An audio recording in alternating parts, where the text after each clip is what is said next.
Alex had always considered himself a rational man, calm, logical, a guy who measured his words and actions carefully. I never believed in overreacting, but that weekend changed everything. It started with a text from Emily, my girlfriend of 3 years, my partner in life, the woman who had lived in my house, shared my name on the lease, and had been intertwined with my life for the past 18 months. Saturday morning. The screen lit up a message that felt like a punch to the gut. Alex, things have been overwhelming for me lately. I think I need some space to breathe, to figure things out. Please don't contact me for a bit. I'll reach out when I'm ready. Hope you understand. Space. That dreaded word. It's never a good sign. But I'm not impulsive. I responded, "All right, Emily, I understand. Take the time you need." Then the silence hit. No calls, no texts, no signs of life. For a week, I floated in confusion, replaying our last conversations, wondering if I had missed something obvious, some clue buried in casual words or subtle expressions that hinted at this sudden coldness. My friends tried to console me. "Maybe she's just stressed," they said. But deep down, a small voice whispered that there was more to it. And they were right. A week later, February 7th, I was scrolling through Facebook on autopilot when a mutual acquaintance's post made me freeze. There she was, Emily, laughing, smiling, champagne in hand, intimately close to Mark, a married colleague of hers. Photos of them on a sun-drenched beach, hands brushing, a candlelit dinner where his arm rested with familiarity that made my stomach twist. Dates on the photos lined perfectly with the week she claimed she needed space. The realization hit like a hammer. Space wasn't about reflection or self-care. Space was about hiding, lying, and orchestrating an affair while I stayed clueless in my own home. Betrayal had a new name, Emily. The anger didn't come all at once. It started as a dull burn, growing into a cold, calculated fire. She wanted a fling without consequences, thinking I'd remain the patient, forgiving boyfriend. That wasn't going to happen. If she wanted space, fine. But the people being hurt, Mark's wife, Laura, deserved the truth. The next morning, I sat with my laptop, photos of their weekend carefully saved, beach shots, hotel selfies, dinner candids. Undeniable evidence. Then I posted publicly on Facebook. Heard you needed space. Emily, looks like you found it. Hope it was worth it. Oh, and Laura, tagging you here. Thought you might want to see how your husband, Mark, spends his business trips. Attached, every single photo. 30 minutes later, chaos erupted. My phone buzzed relentlessly. Numbers I didn't recognize. Messages filled with panic, disbelief, and anger. Mark called first, pure desperation in his voice. "Alex, what are you doing? Take that down. You don't know what you're doing." I didn't answer. Emily followed. "Alex, are you insane? You've ruined everything." Then came the calls from Laura, sobbing and incredulous. "I can't believe this. My marriage, what are you thinking?" Even Emily's allies showed up. Chloe, her best friend, lectured me about cruelty and heartlessness. Vanessa, her sister, accused me of being barbaric. Margaret, her mother, threatened legal action, claiming I couldn't lock Emily out of her own home. I stayed silent, calm, methodical, and deliberate. The truth was out, and their panic was proof of guilt. I blocked Emily on all platforms, ignored the calls, and let the storm brew. By Monday, I had changed the locks. Every failed attempt by Emily to enter the house was recorded by the doorbell camera. Her tears, screams, and phone calls were futile. Her rights in my home evaporated the moment she chose deception over honesty. And the aftermath? Spectacular. Laura reached out privately, polite and composed. "Thank you for showing me. I don't know all the details, but the pictures speak for themselves." The post went viral locally. Emily and Mark were roasted relentlessly, and Emily still technically had belongings at my house. But I did not reach out. One public mic drop, then silence. By now, the story had snowballed beyond anything I had anticipated. Friends, family, and co-workers had taken sides. Some condemned me, some applauded me, but everyone knew Emily's betrayal. The next stage of revenge wasn't dramatic. It was systematic. Legal letters were drafted, Cease and desist notices sent. Every attempt at harassment, every text, every voicemail was documented and used to fortify my position. Emily, Vanessa, and Margaret were warned. Further contact would mean legal consequences. Meanwhile, Mark's infidelity had consequences beyond public humiliation. Laura filed for divorce, citing adultery, and my evidence made sure there was no doubt. Careers, reputations, and relationships began unraveling. I watched, calm and composed, as the storm they created for themselves crashed in. And me? I was finally free. My home, my peace, my life, all mine again. Part 1 ends here, setting the stage for the escalation of their panic, legal battle, and the fallout that would make the next 3 parts explosive. The week after the Facebook post was pure chaos, but not chaos in a dramatic, over-the-top sense.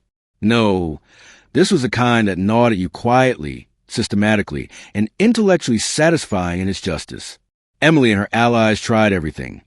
Calls, texts, burner numbers, DMs, even voicemail after voicemail.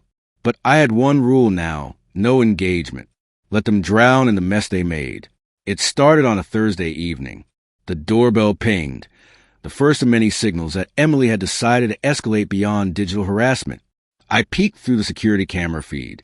There she was, looking disheveled, her mascara running, hair a mess from some internal panic, trying to force the old key into the lock. Of course, it didn't work. The smart lock flashed red, access denied. Minutes later, Vanessa and Margaret arrived in a small convoy, their faces a mixture of fury and desperation. Margaret, Emily's mother, began shouting in a tone only mothers of grown children could perfect. "Alex, open this door immediately. You cannot lock Emily out. This is harassment." Vanessa was slightly more restrained, but still theatrical. "We're calling the police if you don't comply. You can't do this." I stayed inside, silent.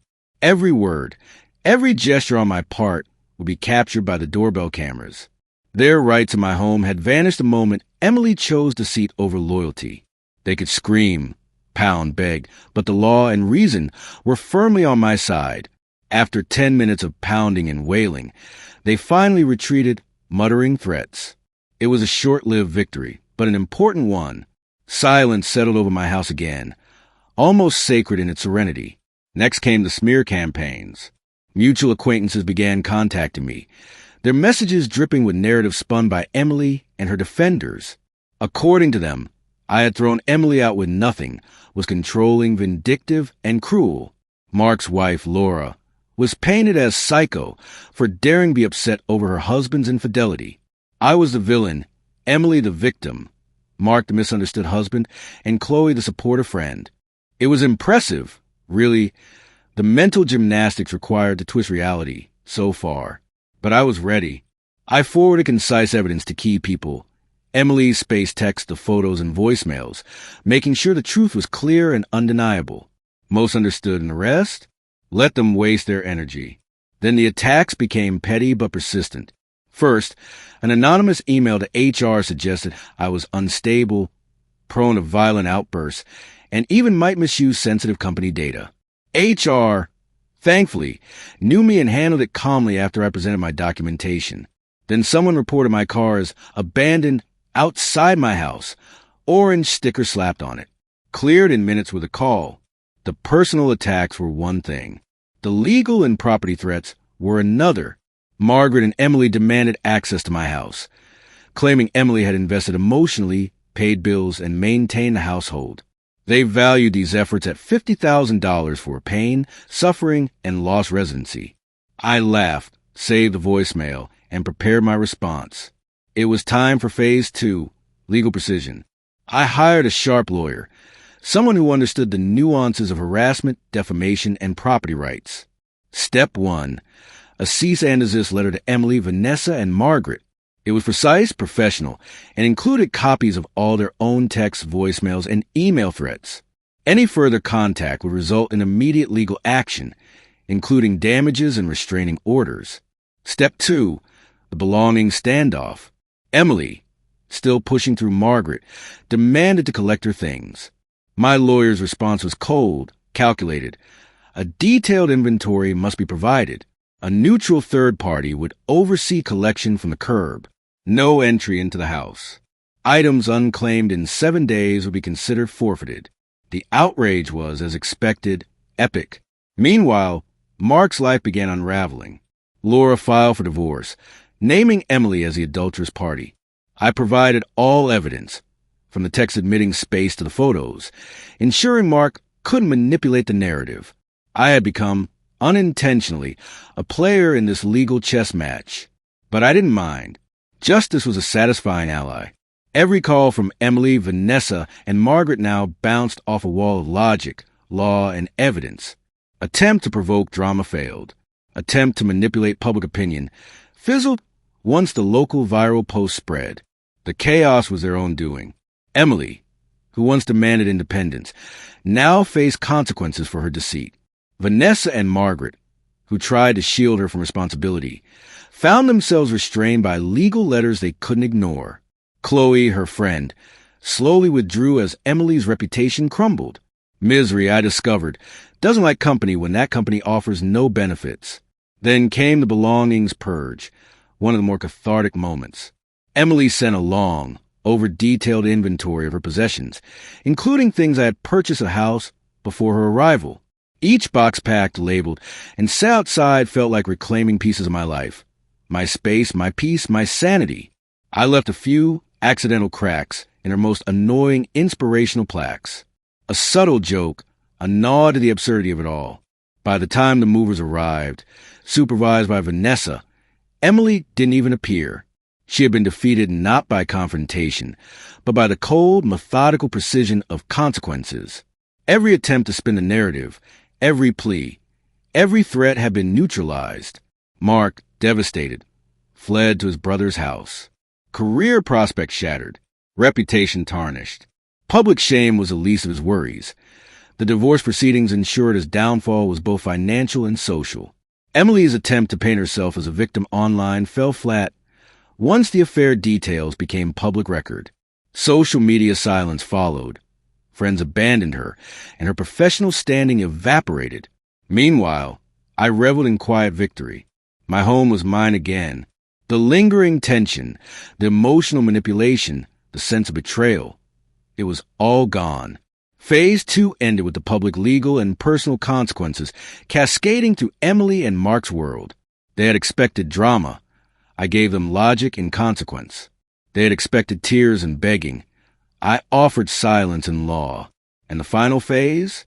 That would be pure closure, reclaiming my space, my sanity, and ensuring no remnants of their deceit remained in my life. The weeks following the cease and desist letter were almost surreal in their precision.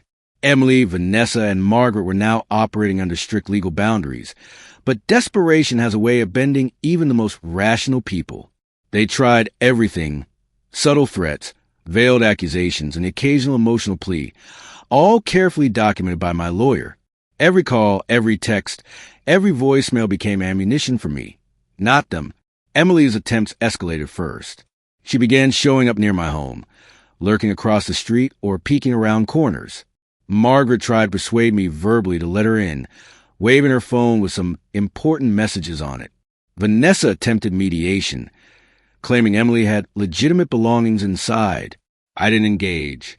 The cameras recorded every second of their theatrics, every desperate glance, every futile knock on the door. Meanwhile, the fallout from the affair began spreading like wildfire. Mark's professional life was collapsing. His conservative company, once unaware of his personal escapades, had been briefed by Laura's attorney with evidence I provided. A formal internal investigation was underway, threatening suspension and potential termination. His reputation among colleagues was in tatters. Every casual acquaintance, every mutual friend now knew the truth. The carefully curated facade of marital stability had been torn apart. Emily's social world wasn't faring any better. Her friends, Chloe among them, began distancing themselves, citing discomfort and a refusal to be associated with the scandal. Vanessa and Margaret, her supposed protectors, were frustrated beyond measure, unable to fix a situation spiraling out of their control. Emily attempted to post victim narratives on social media, painting herself as wronged, but the public memory of the Facebook post was indelible. People remembered the photographs, the timeline, the audacity. Online, she became a cautionary tale rather than a sympathetic figure. While the social consequences mounted, the legal battle took form. My lawyer orchestrated everything with surgical precision. Emily demanded to access her belongings, but the terms were non-negotiable. A neutral third party supervised the collection, curbside pickup only, and any items left unclaimed within 7 days would be forfeited. Every demand she made outside these terms was met with reminders of the cease and desist. I didn't just protect myself. I controlled the narrative, ensuring that her every move was documented and legally defensible. When the day finally came for her belongings to be removed, it was almost poetic. The boxes were meticulously organized, labeled with care, the inventory checked off. Every cheap decorative item, every self-help book, every lingering token of her influence was packaged and placed on the driveway. She didn't show. Vanessa and Margaret supervised from their car, their faces a mix of exasperation and defeat. The sheer theater of their absence was strangely satisfying. Even the small personal touches were rewarding. A few of her more absurd motivational plaques arrived slightly cracked, a silent acknowledgement of the chaos she had caused. It was subtle, almost symbolic. The remnant of her presence now diminished, harmless, and under control.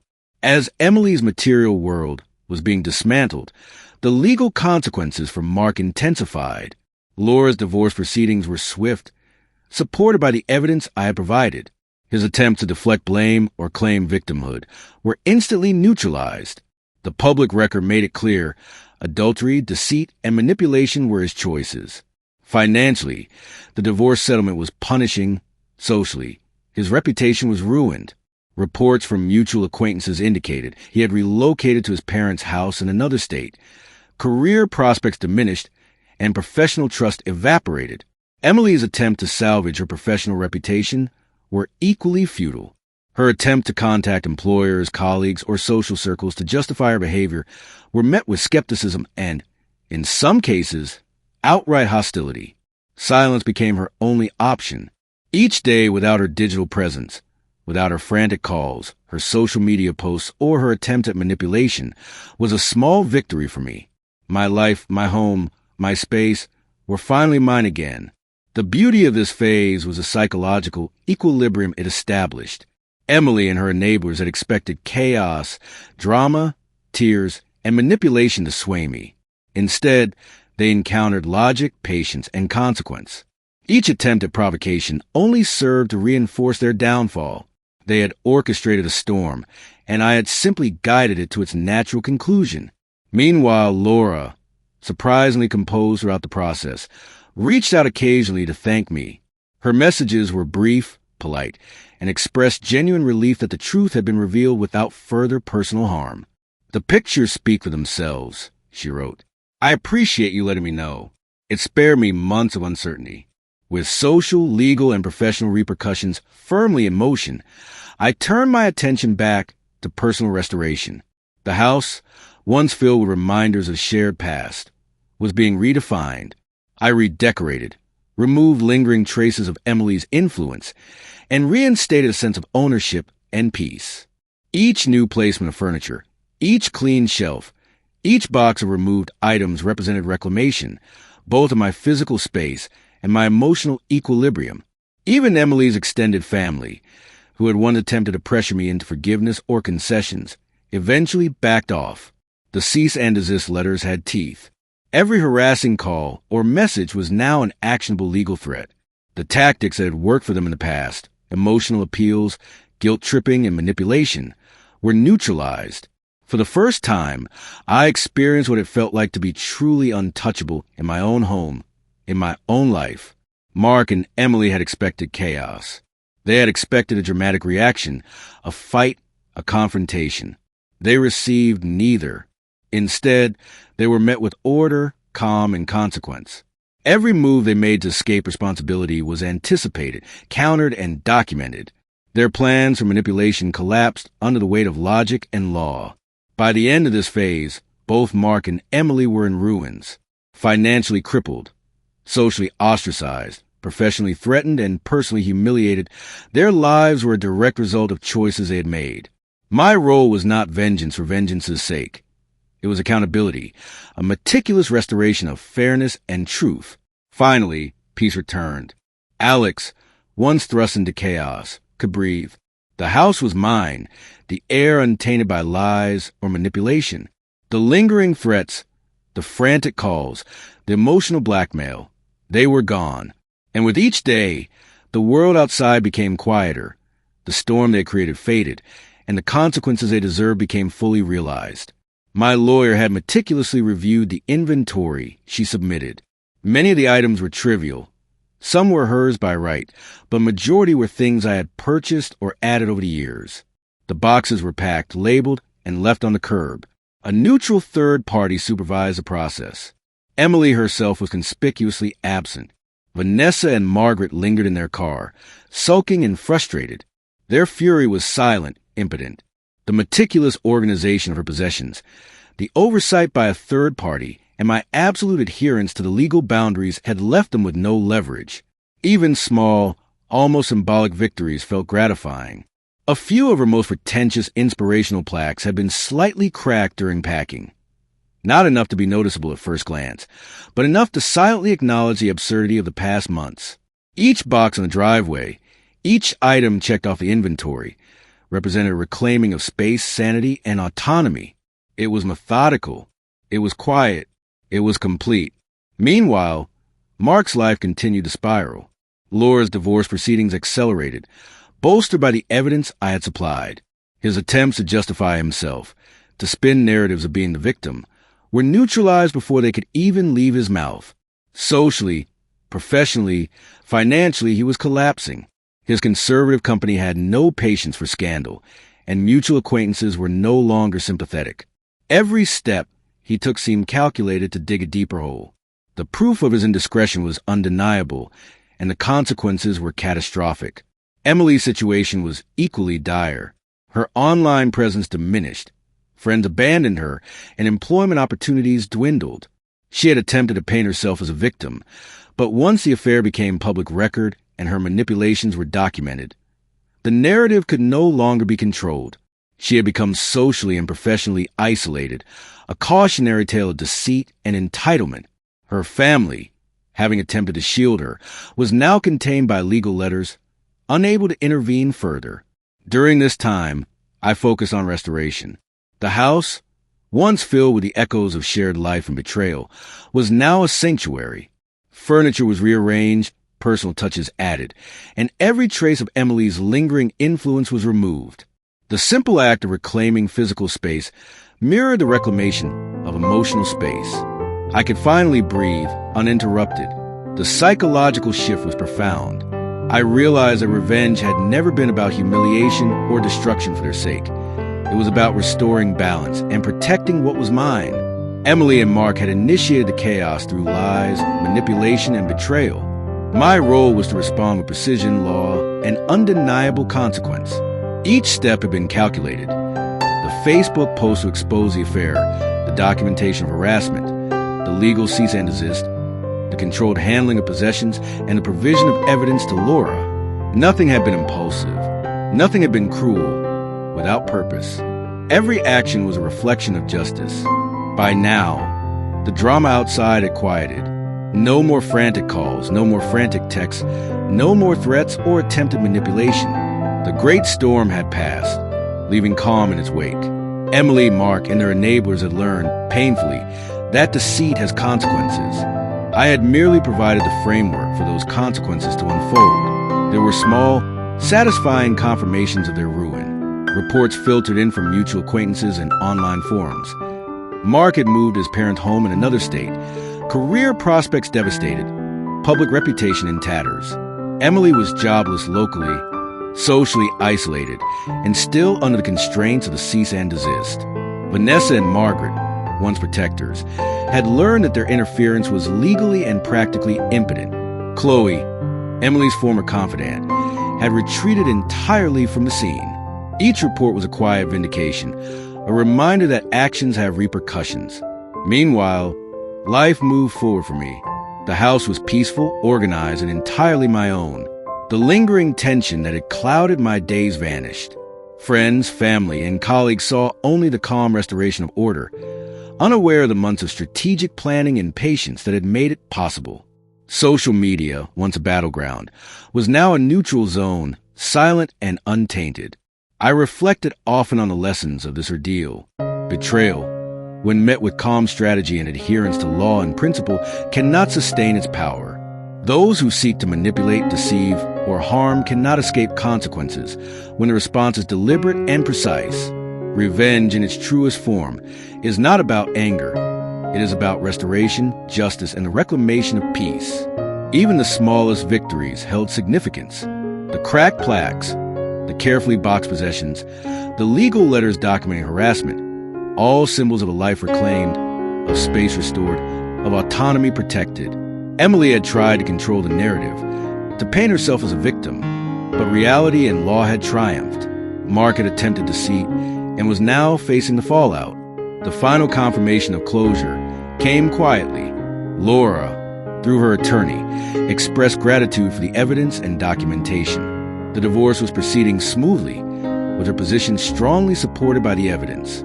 Emily had no professional or personal leverage left. Vanessa and Margaret, having attempted to shield her, were effectively sidelined. Chloe had disappeared from the scene entirely. In the weeks that followed, I focused on rebuilding. Furniture, decor, personal touches, all carefully curated to reflect ownership, peace, and control. My life, once disrupted by betrayal, was now entirely under my domain. Silence became my ally, space my companion, and law my shield. The ultimate lesson of this saga was clear. Chaos cannot survive precision. Deceit cannot withstand truth, and entitlement cannot endure accountability. Emily and Mark had created a storm in their pursuit of selfish desires. I had merely allowed natural consequences to unfold, with strategy and calm as my guides. And so, the story concluded not with dramatic confrontation, not with shouting or vengeance for its own sake, but with order restored, justice served, and peace reclaimed. The house, once a battleground, became a sanctuary. The past month's chaos became a distant memory, replaced by quiet triumph. The final act was simple: live well, peacefully, and without fear of manipulation. Let the consequences speak for themselves. Let law and truth prevail, and let the lives of those who acted without integrity bear the weight of their choices. Alex's world was his own again. The storm had passed, the debris cleared, and life, finally, could move forward, uninterrupted, unapologetic, and free. And with that, our story comes to an end, but the real story begins with your thoughts. What would you do if you were in this situation? Let me know in the comments.